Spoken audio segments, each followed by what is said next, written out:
જો તમારા લોકોને બધા ફ્રૂટ ટ્રીઝ જોવા છે, પહેલાં આ બધું જોવો. આ બધા આને શું કહેવાય? આ બોન્ઝાઈસ છે.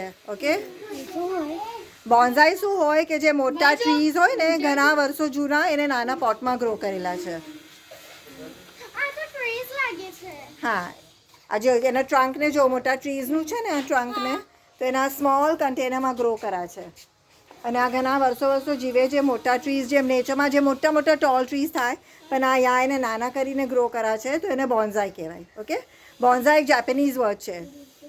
બોન યાને પ્લાન્ટ અને સા યાને શેલો કન્ટેનર. તો plant grown in a shallow container. Okay, એમ યાદ રાખજો એટલું. તો આ બધા એ ટ્રીઝ છે. જો આખી નજર કરો, બધા અલગ અલગ ટાઈપના છે, અલગ અલગ વેરાયટીના છે. ફ્રૂટ છે, જો આમ જામફળનું છે, તમારે બતાવો. એનામાં હમણાં તો નથી, પણ હા જો આ સ્મોલ છે એના. જો ટચ નહીં, કોઈ બી ટચ નહીં. આ જોવા છે, આ સ્મોલ આ અહીંયા ઉપર જો સ્મોલ.